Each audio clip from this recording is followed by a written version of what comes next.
I've learned what people don't know is that we're all addicts.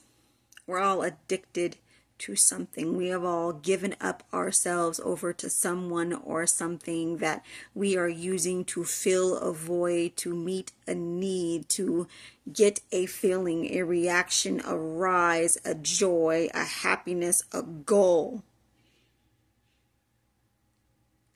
We all are just searching and went to a different drug, a different outlet, a different solution, or a different resource. But none of it fills the void. None of it brings the peace. None of it heals the pain. None of it saves, because none of it is God. None of it compares to the love, joy, healing, salvation, peace, and even the conviction that comes to be like, hey, you did that wrong. Hey, you know you were in the wrong. Hey, fix it. Don't do that again. Because you know, when you get it, when God tells you that, it's like, yo, I am better than that. You made me, you created me to be better, to be higher. And I went below myself. I went down on my own standards. I took a step down to a lower level than what you had me on, God. And I am wrong for that. Forgive me.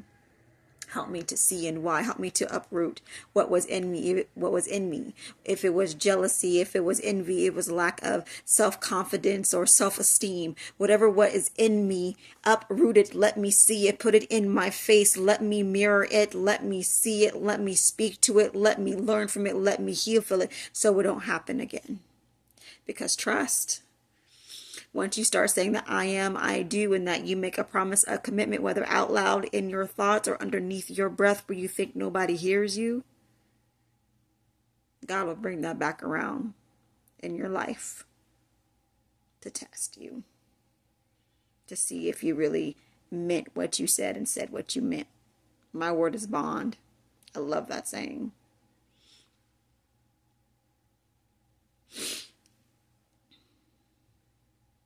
When I got to that point at a crack addiction, I lost my gift. I felt cold. I felt dead. I felt worthless because all I had, the only thing that I really trusted and believed in when I didn't believe in myself, didn't love myself, was my gift of writing. And when I made the choice to use it, to cross the line and smoke crack, God took it away. And in those moments of crying and tears and rocking back and forth, I made a vow, I made a promise again, like, God, if you give me this back, give me back my gift. Return to me what you promised me. Return to me what you gifted to me. I will stop smoking crack right then and there. And I felt the difference. I felt when my gift would return, when I had the gift of writing again. And I kept my promise. You can call it coming to the light. You can call it rebaptized. Call it whatever you want. But that moment, I committed to saying yes to God again. And I started my journey and my partnership with God. It was painful. There are times I rocked myself back and forth when I knew my ex was downstairs smoking crack with whoever. But I was upstairs crying, praying, feeling angry, wanting to lash out, tempted to go back and hit that pipe. To make the pain go away, to make the itching and the fiending stopped. But then I remembered what I lost, and then I remembered what I gained. I remembered my vow. I remembered God. And God remembered me and used my surroundings, used my cats at the time who were named correctly to help me. Because I've had enough. I was on that stage one, enough is enough.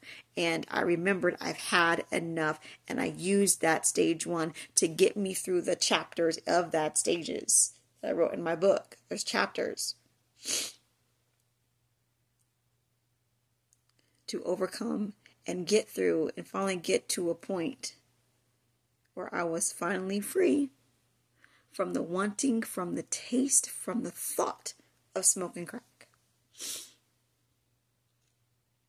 But was I free from the relationship that got me there? Which almost took me back to smoking crack again. That's another journey. Another video. But I also realized I had enough with her. Where I said, God, I can't love her like a human no more because I don't like her. I don't like her anymore. I don't like what she's done to me. I don't like the mental and emotional abuse that I allowed myself to put up with and stay in. So until I get out, help me to love her with an agape love. So I won't pay back her for what she's doing to me. Evil for evil, action for action, word for word. So I had enough of her to the point that instead of destroying her, that I prayed for her and I prayed for myself and I asked God to let me love her so I can escape until I escaped, until he freed me from that situation. That's what stage one, enough is enough is. Stage one, enough is enough, and the 5 stages of ascension is about realizing that I had enough of someone or something and that I was ready to do whatever it took to free myself, to allow God to free me, to trust God to strengthen me, to trust God to give me the strength to walk away, to trust myself and know that God put his power in me and that he is with me and all around me to get me through this chapter so I can make it to the next phase of my life.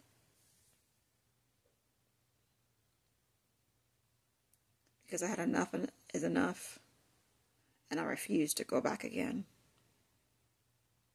So the ladies at Renewing Ascension and Women, when you come down and when we start hearing about stage 1, enough is enough, there's a small bit of what you'll be getting. A small bit of what you'll be feeling. A small bit of what you will be letting go of the old to accept the new. But only if you're ready. But only if you've had enough is enough. But if you feel like you still want to play and see if you can do it on your own, without God and without your partnership with God, I'm going to pray for you, sister. But if and when you know that you're ready, that you've had enough is enough, and that you're not able to do it by yourself, come on down. And I look forward to seeing you at Renewing Ascension in Women.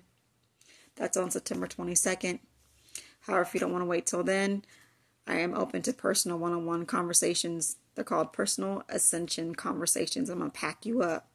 I'm going to pack you up into God and ask God to help me pack himself up into you. Actually, unpack God in you by packing you up into God.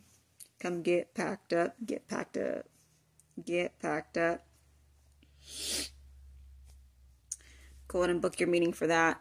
I only have like a few during the week because I have children. So get yours while it's open.